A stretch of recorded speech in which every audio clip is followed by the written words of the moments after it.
प्रणाम आचार्य जी। मैं प्रॉपर राजस्थान से हूँ। यहाँ पे पढ़ाई करता हूँ, मैं एमबीबीएस की पढ़ाई चल रही है। एक्चुअली मेरे मेरे पिताजी की डेथ लगभग 1.25 साल पहले हो गई थी। तो अभी उनका पहला श्राद्ध होने वाला है और लगभग 8-9 महीने पहले मैं वीगन बन गया था। तो इसके अंदर ये जो भी ये घी आहुति में जो यूज़ होता है, तो मैंने बोला कि मैं ये सब नहीं करूँगा अब। एक्चुअली उनका कोई अर्थ भी नहीं है, आपसे समझा है जो। तो तो मेरे घर से ऐसा ये आया कि अगर ये सब नहीं करेगा तो घर आने की ज़रूरत नहीं है फिर। तो एक एक तो बात मैं ये जानना चाहता हूँ कि इसमें मुझे क्या करना चाहिए और ऊपर से और श्राद्ध का असली महत्व क्या है। तो तुम्हें क्या करना चाहिए ये तुम तय करो। जवान आदमी हो, मेरे मुंह से मत कहलवाओ, ठीक है? अपनी जिम्मेदारी पे करो ना। क्या करना चाहिए मैं तो बता ही चुका हूँ, तो अब दोबारा मुझसे दोहरवाने का क्या फ़ायदा? श्राद्ध क्या है? कुछ नहीं। जो चले गए हैं उनकी जो संभावना नहीं साकार हो पाई उसे तुम स्वयं साकार कर दो, यही श्रद्धांजलि है।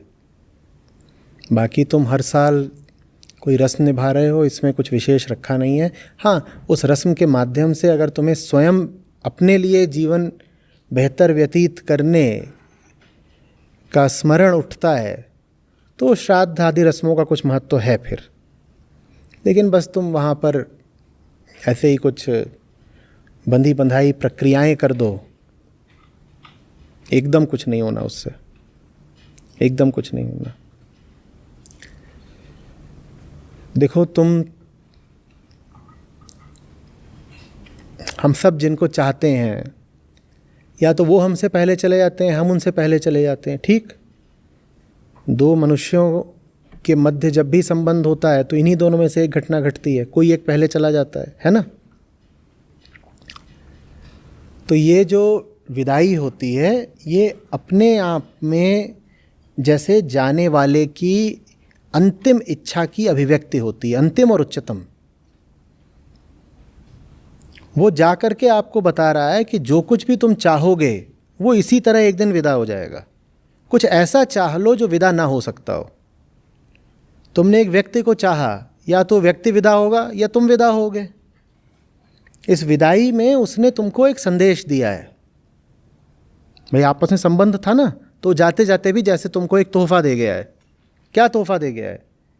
कि जैसे तुमने मुझे चाहा लेकिन पाया कि मैं खो गया, वैसे ही तुम जो कुछ भी चाह रहे हो वो सब खो जाना है, नष्ट हो जाना है, हाथ से फिसल जाना है। तो मैं जा कर के अपनी मृत्यु के द्वारा तुमको एक संदेश, एक सीख दे रहा हूं। क्या है वो सीख? कुछ ऐसा चाह लो जिसको मौत भी तुमसे न छीन सके। श्राद्ध अगर तुमको ये सिखा पाता हो तब तो सार्थक है श्राद्ध, नहीं तो बस ऐसे ही है, रस्म रवायत, उसमें से कुछ हासिल नहीं होता। पंडे पुरोहितों की कुछ आमदनी हो जाती है और आपको मन का संतोष हो जाता है कि मैंने कुछ कर दिया, और कुछ उल जलूल अंधविश्वास हैं वो और जड़ पकड़ के गहरे हो जाते हैं। कुल इतना ही निकलता है कि कहीं कोई जीवात्मा भटक रही है और मैं जो कुछ भी अर्पण तर्पण कर रहा हूँ वो उस तक पहुँच रहा होगा, प्यास बुझ रही है उनकी, इत्यादि इत्यादि बहुत तरह की कहानियाँ हैं। तो आप अपने आप को फिर समझा बहला लेते हो कि मैंने गए हुओं को कुछ दे दिया, उनके मैं किसी काम आ गया। लेकिन जो गए हैं, आप उनके काम वास्तव में अगर आना चाहते हो तो उसका जो तरीका है मैंने बता दिया। जो गए हैं वो आपसे कह रहे हैं हमारा जीवन पूर्ण नहीं हो पाया, और हमारे लिए श्रद्धांजलि यही है कि तुम अपना जीवन पूर्ण करके दिखाओ। मौत हमें उठा ले गई, श्राद्ध ये है कि तुम स्वयं अमर हो जाओ। नहीं तो फिर तुम क्या नाटक कर रहे हो जैसे कि हम चले गए हैं, तुम यहाँ पर हो, फिर तो तुम्हारा भी वही हश्र होने वाला है जो हमारा हुआ। फिर तुम में और हम में अलग क्या है जो तुम हमारे लिए इतनी रस्में कर रहे हो? तुम कह रहे हो हम चले गए, अरे अगर हम चले गए तो तुम भी तो पीछे से चले आ रहे हो। 5-10 साल का फेर है बस। अंतर तो हम में और तुम में तब होगा ना जब हम यदि चले गए हैं तो तुम अचल हो जाओ, हम अगर मर गए हैं तो तुम अमर हो जाओ। ये हुआ श्राद्ध। बात कुछ आ रही है समझ में?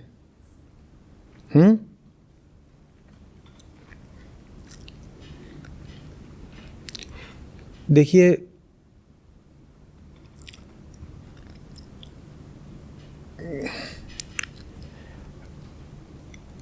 कर्मकांड का भी जो मूल उद्देश्य था वो वही था जो मनुष्य के समस्त कर्मों और समस्त इच्छाओं का होता है। हम चाहते हैं बेहतर होना, हम चाहते हैं कुछ ऊंचा मिल जाए, ठीक? हर कामना यही चाहती है ना, कुछ अच्छा मिल जाए, हमारे साथ कुछ भला हो जाए, यही चाहती है ना हर कामना। तो उद्देश्य कर्मकांड का भी यही था। बस नासमझी में कर्मकांड ने सोचा, क्योंकि उस समय पर जब इस तरह की बातें करी गईं, उस समय तक मानव चेतना इतना ही सोच पाई कि इस तरीके से करो, फलाने देवताओं को आहुति दे दो तो उससे हमारा कल्याण हो पाएगा। आप ये मत देखिए कि प्रथा क्या निर्धारित है, आप ये देखिए कि उस प्रथा के मध्य में कामना क्या है। उस प्रथा के मध्य में कामना ये है कि कुछ अच्छा हो जाए। सब प्रथा इसीलिए है ना कि प्रथाओं का पालन करने वाले के साथ कुछ अच्छा हो जाए। तो आप सीधे उस पर ही जाइए ना जो प्रथा का मूल है, जो प्रथा का केंद्र है, जो प्रथा का औचित्य और लक्ष्य है। प्रथा का लक्ष्य क्या है? आपकी बेहतरी। तो सीधे सीधे वो करिए जिसमें आपकी बेहतरी हो। घी जलाने से और बाकी चीज़ें करने से बेहतरी तो होने वाली है नहीं, ये आप भी समझते हो भली बातें।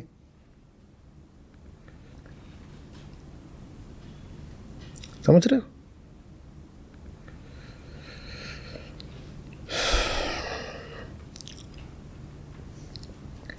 आदमी और आदमी का रिश्ता, मनुष्यों के परस्पर संबंध बड़ी नाजुक बात होते हैं। उनको इतना स्थूल नहीं बनाना चाहिए कि अब कोई मर गया है तो उसके पीछे से तुम गाय घोड़े का दान कर रहे हो और तमाम तरह की कल्पनाएं कर रहे हो कि फलाने लोक में, फलाने तालाब में, फलाने पेड़ पर उसकी आत्मा लटकी हुई है। ये तुम क्या कर रहे हो? उस व्यक्ति की गरिमा का थोड़ा तो ख्याल करो। जो चला गया है उसका अपमान क्यों कर रहे हो इस तरह से उसकी बातें करके?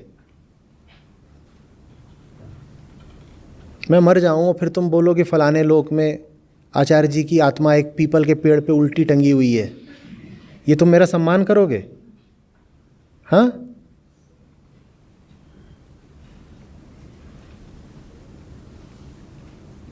तो ये बात तो गत व्यक्ति की गरिमा के भी विरुद्ध है कि इस तरह की कहानियों को तुम आगे बढ़ाओ।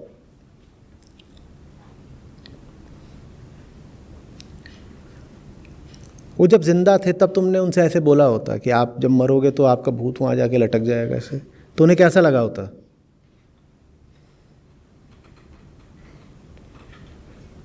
प्यास अगर बुझानी ही है पितरों की तो जब वो जी रहे हैं तब बुझा दो, और अगर वो अब नहीं जी रहे हैं तो उनकी प्यास बुझाने का एक ही तरीका है कि अपनी प्यास बुझाओ, क्योंकि वो तुम्हारे रूप में अब जीवित हैं।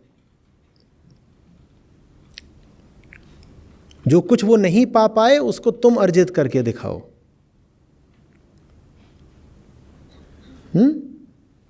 उन्हीं का तो शारीरिक अंश हो ना।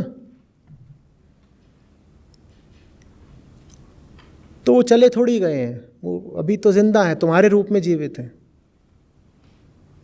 तुम सही जिंदगी जियो, ये वास्तविक श्रद्धांजलि है।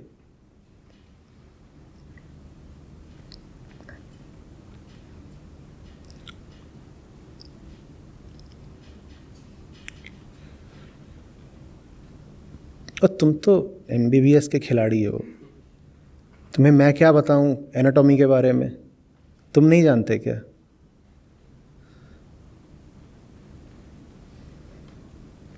पूरे शरीर में कहीं कुछ होता है ऐसा जो फुर्र से उड़ जाता हो? गैस निकलती है। अब उसको तुम अगर चीज़ें अर्पण कर रहे हो तो तुम ही जानो, बड़ा दुर्गंधपूर्ण प्रयास है। नहीं, मेरी तरफ से ऐसा कुछ नहीं है, लेकिन अब नहीं है तो फिर थोड़ी हिम्मत रखो। एक बार जो व्यक्ति जान जाए सच्चाई और जान के भी सच्चाई को जिए ना, उसके बारे में क्या कहें।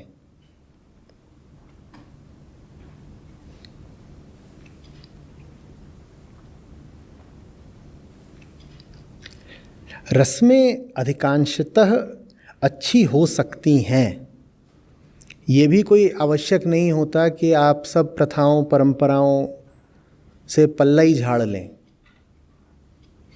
लेकिन कोई भी परंपरा अगर अर्थहीन है तो मूल्यहीन है।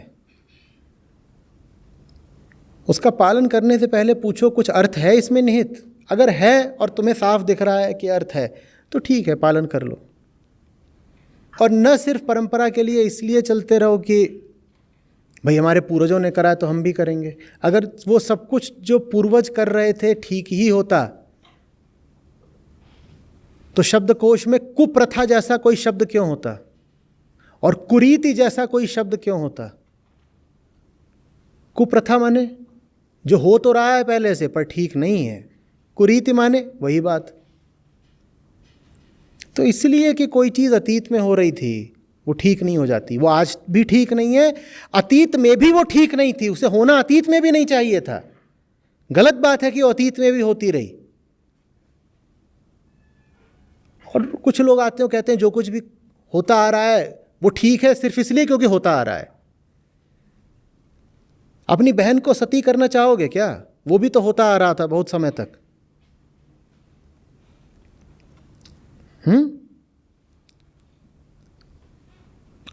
बोलो, तो फिर क्यों कहते हो कि जो कुछ भी अतीत में होता आ रहा है वो सब ठीक ही है?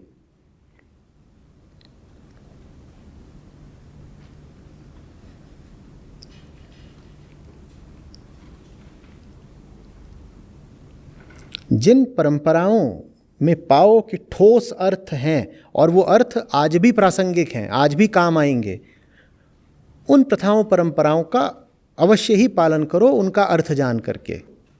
तब वो परंपराएं जीवित रहने योग्य हैं। नहीं तो अंधानुकरण किसी काम का नहीं होता।